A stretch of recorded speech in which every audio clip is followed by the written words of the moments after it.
بسم اللہ الرحمن الرحیم۔ ذرا تصور کیجئے، جمعہ کا دن ہے، مسجد بھری ہوئی ہے، صفیں مکمل ہیں، خطیب منبر پر ہے، اذان ہو چکی ہے، خطبہ شروع ہوتا ہے۔ عربی الفاظ فضا میں گونجتے ہیں، لوگ خاموش بیٹھے ہیں، مگر اس خاموشی میں فہم کم، انتظار زیادہ ہے۔ انتظار کہ کسی طرح خطبہ جلدی ختم ہو اور نماز شروع۔ کسی کو معلوم نہیں کہ ابھی کیا کہا گیا، کسی کے دل میں کوئی سوال نہیں اٹھا۔ نماز ہوگی، لوگ اٹھیں گے، جوتے پہنیں گے، اور وہی زندگی پھر شروع ہو جائے گی جسے بدلنے کے لیے جمعہ آیا تھا۔ کبھی کبھی کوئی ادارہ ختم نہیں ہوتا، صرف اس کی روح نکال لی جاتی ہے۔ جمعہ کے ساتھ بھی شاید یہی ہوا۔ نماز باقی رہی، مسجد باقی رہی، ممبر باقی رہا، الفاظ باقی رہے، مگر خطبہ؟ کیا خطبہ زندہ رہا؟ یہی وہ سوال ہے جو آج ہم پوچھ رہے ہیں کہ جمعہ کے خطبے کو کس نے قتل کیا؟ قرآن نے جمعہ کو ایک معمولی عبادتی وقفہ نہیں بنایا تھا۔ سورہ جمعہ میں کہا گیا، فَاسْعُوا إِلَىٰ ذِكْرِ اللَّهِ وَذَرُوا الْبَيْعَ۔ جب جمعہ کی پکار ہو تو اللہ کے ذکر کی طرف دوڑو اور خرید و فروخت چھوڑ دو۔ یہ صرف دکان بند کرنے کا حکم نہیں تھا، یہ ذہن بدلنے کا حکم تھا۔ جمعہ انسان کو بازار سے نکال کر ضمیر کے سامنے کھڑا کرتا تھا۔ رک جاؤ، سنو، سمجھو، اپنے رب کے سامنے حاضر ہو، اپنے عہد کا حساب لو، اپنے اخلاق اور سماج کو دیکھو۔ رسول اللہ کے زمانے میں خطبہ مردہ عبارت نہیں تھا، وہ مختصر تھا مگر زندہ تھا، بلیغ تھا مگر قابل فہم تھا۔ حدیث میں خطبے کے مختصر ہونے کو فہم دین کی علامت کہا گیا، یعنی خطبہ لمبا ہونا ضروری نہیں، اثر انگیز ہونا ضروری ہے۔ خلفائے راشدین کے زمانے میں بھی ممبر رسمی عبادت کا حصہ نہیں تھا، وہ امت کا ضمیر تھا۔ ابو بکر کا معروف خطاب یاد کیجئے کہ اگر میں درست چلوں تو میری مدد کرو، اگر غلط چلوں تو مجھے درست کر دو۔ عمر کا ممبر احتساب اور عوامی سوال کا مقام تھا۔ ممبر کبھی اقتدار کو سوال کے سامنے کھڑا کرتا تھا، لیکن پھر تاریخ بدلی، حالات بدل گئے۔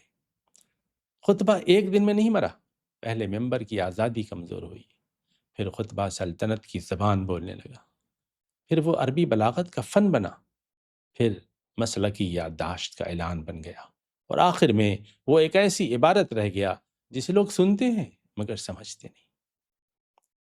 اسلامی سیاسی تاریخ میں خطبہ اور سکہ اقتدار کی علامت بن گئے۔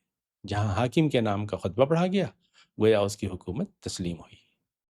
ممبر جو امت کے ضمیر کا مقام تھا، سلطنت کی مہر بننے لگا۔ اموی اور عباسی ادوار میں خطبہ حکومت، وفاداری، سیاسی اعلان اور اقتدار کی توثیق کا ذریعہ بن گیا۔ تاریخ میں ممبر سیاسی نفرت کا آلہ بھی بنا۔ حضرت علی کے خلاف اموی ممبروں پر سب و شتم کی روایت کا ذکر تاریخی مصادر میں ملتا ہے۔ عمر بن عبدالعزیز نے اس روایت کو ختم کر کے عدل و احسان کی قرآنی آیت کو خطبہ کا حصہ بنایا۔ یہ واقعہ بتاتا ہے کہ ممبر بگڑ بھی سکتا ہے اور واپس عدل کی طرف موڑا بھی جا سکتا ہے۔ پھر خطبہ پر ادبی قبضہ ہوا۔ ابن نباتہ جیسے خطیبوں کے ہاں خطبہ اعلیٰ عربی بلاغت کا نمونہ بن گیا۔ مسئلہ ابن نباتہ نہیں تھے، مسئلہ یہ ہوا کہ بعد کے زمانوں میں خطبہ ایک ادبی نمونے کی نقل بن گیا، مسجع، مقفع۔ عام خطیب ابن نباتہ نہیں تھا، عام سامع کلاسیکی عربی نہیں سمجھتا تھا، مگر عبارت باقی رہی، معنی غائب ہو گیا، بلاغت بچ گئی، ابلاغ مر گیا، کمیونیکیشن ختم ہو گیا۔ خطبہ پہلے پیغام تھا، پھر فن بنا، پھر فارمولہ بنا، پھر رسم بن گیا، اور پھر خطبہ ثانیہ کا مسئلہ پیدا ہوا۔ آج بہت سی مسجدوں میں جو رائج عربی خطبہ پڑھا جاتا ہے، خاص طور پر دوسرا خطبہ، وہ صرف حمد، درود یا دعا نہیں رہ گیا، اس میں ایک مکمل سنی یادداشت شامل ہو گئی۔ خلفائے راشدین، اہل بیت، فاطمہ، حسن، حسین، عباس، صحابہ، خیر القرون، کبھی سلطان، کبھی حاکم، کبھی امت کے نام پر مخصوص دعائیں۔ رسول اللہ کے عہد میں خطبہ کا یہ فارمولہ موجود نہیں تھا۔ اس وقت نہ چار خلفائے راشدین کا تاریخی تصور بنا تھا، نہ خلافت عباسیہ کی یادداشت تھی، نہ عباس کے لیے دعا خطبہ ثانیہ کا مستقل حصہ تھی، نہ فاطمہ، حسن، حسین کے مناقب ہفتہ وار خطبے کا فارمولہ سمجھے گئے تھے۔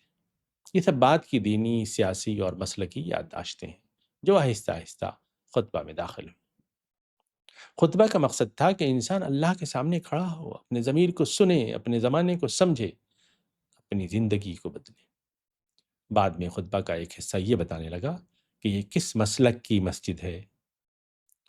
سنی مسجد کا خطبہ ایک طرح کا، شیعہ مسجد کا خطبہ دوسری طرح کا، دیوبندی مسجد کا اپنا رنگ، بریلوی مسجد کا اپنا انداز، اہل حدیث مسجد کا اپنا فارمولہ۔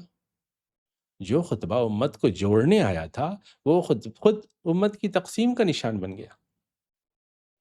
کیا جمعہ کا ممبر اللہ کی طرف بلاتا ہے یا مسلک کی سرحدیں کھینچتا ہے؟ کیا عبادت کے اندر بھی ہم اپنی فرقہ وارانہ شناخت ساتھ لے آئے ہیں؟ یہی اس کا سب سے خطرناک پہلو ہے۔ پھر بر صغیر میں ایک عجیب صورت پیدا ہوئی۔ حنفی ماحول میں عربی خطبہ کو لازمی سمجھا گیا۔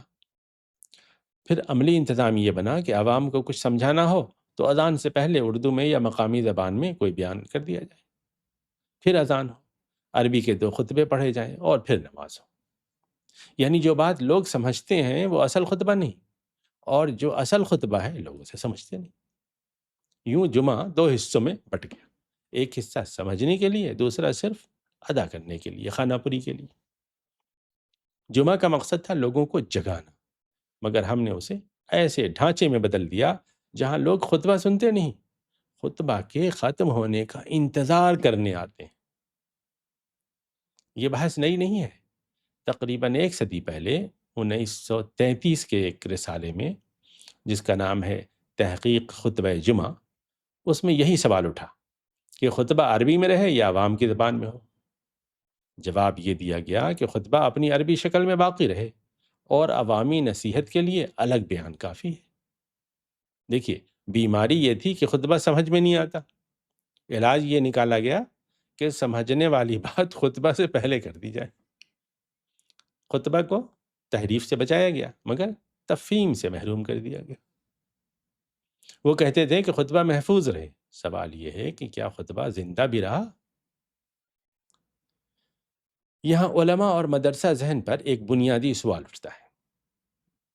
علماء کہتے ہیں کہ ہم نے دین کو محفوظ رکھا، اس میں شک نہیں کہ علماء نے کتابیں، علوم، روایت، زبان، فقہ اور مدرسے محفوظ کیے، مگر سوال یہ ہے کہ دین کو کس شکل میں محفوظ رکھا؟ اگر دین اس شکل میں محفوظ ہوا کہ عام مسلمان جمعہ کے خطبے میں بیٹھ کر بھی کچھ نہ سمجھے، کوئی سوال نہ کرے، اس کے اندر کوئی اجتماعی شعور نہ پیدا ہو، تو یہ محفوظ دین نہیں، منجمد دین ہے۔ دین کو محفوظ رکھنے اور دین کو زندہ رکھنے میں فرق ہے۔ متن محفوظ رہ سکتا ہے مگر مخاطب کھو سکتا ہے، عبارت باقی رہ سکتی ہے مگر اثر ختم ہو سکتا ہے، رسم جاری رہ سکتی ہے مگر روح رخصت ہو سکتی ہے۔ جمعہ کے خطبے کے ساتھ بھی عین یہی ہوا۔ اسے کسی ایک ہاتھ نے قتل نہیں کیا، یہ ایک طویل تاریخی عمل تھا۔ سلطنت نے ممبر سے وفاداری مانگی، سیاست نے اسے مخالفین کے خلاف استعمال کیا، ادب نے پیغام کو سند بنایا، فقہ نے زبان کو فہم پر مقدم کیا، مسلک نے اسے شناخت نامہ بنایا، مدرسہ ذہن نے عوام کو خاموش سننے کی عادت ڈالی، اور عوام نے بھی کبھی یہ سوال نہیں کیا کہ جمعہ ہمیں بدلتا کیوں نہیں۔ یوں خطبہ مرتا گیا اور ہم اسے خطبہ سمجھ کر سنتے رہے۔ ہر جمعہ ایک عبارت ہمارے سامنے رکھی جاتی رہی، الفاظ آتے رہے، معنی غائب رہے، ہم خاموش بیٹھے رہے، کیونکہ ہمیں یہی سکھایا گیا تھا کہ خطبہ سننے کی چیز ہے، سمجھنے کی نہیں۔ یہی جمعہ کی سب سے بڑی شکست تھی۔ ممبر بولتا رہا مگر امت بیدار نہیں ہو سکی۔ اب سوال یہ نہیں کہ خطبہ کس زبان میں، اصل سوال یہ ہے کہ خطبہ زندہ ہے یا نہیں، اور اگر زندہ ہوگا تو کیسے۔ جمعہ امت کا ایک مرکزی ادارہ تھا۔ سمجھیے کہ ہفتہ وار نفخ روح کی تحریک تھی، ایک ایسا اجتماعی لمحہ جب امت بازار سے نکل کر مسجد میں آتی تھی، تاکہ اپنے رب کی آواز سنے، اپنے زمانے کو سمجھے، اپنی سمت درست کرے اور اپنے مشن کو یاد کرے۔ قرآن نے جمعہ کے لیے کاروبار چھوڑنے کا حکم اسی لیے دیا تھا۔ یہ صرف نماز کا وقت نہیں تھا، یہ امت کی اجتماعی زندگی کا ممبر تھا۔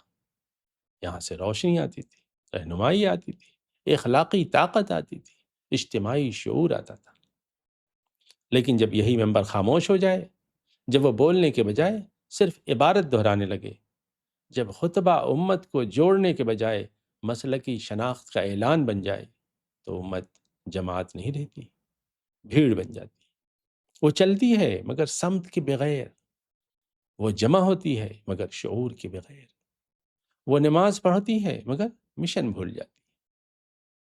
جمعہ کا خطبہ جب تک لوگوں کی زبان، لوگوں کے درد، اللہ کے پیغام اور امت کی مشترک روح سے نہیں جڑے گا، مسجد بھر سکتی ہے مگر امت نہیں جاگے گی۔ اور جس دن جمعہ کا خطبہ دوبارہ زندہ ہو گیا، اسی دن امت کے بے جان جسم میں روح واپس آنا شروع ہوگی۔ اسی دن تفرقے کی دیواریں کمزور پڑنے لگیں گی۔ اسی دن امت کو اپنا کھویا ہوا مشن یاد آئے گا۔ اسی دن سوئی ہوئی امت پھر سے جاگنے لگے گی، یقین مانیے۔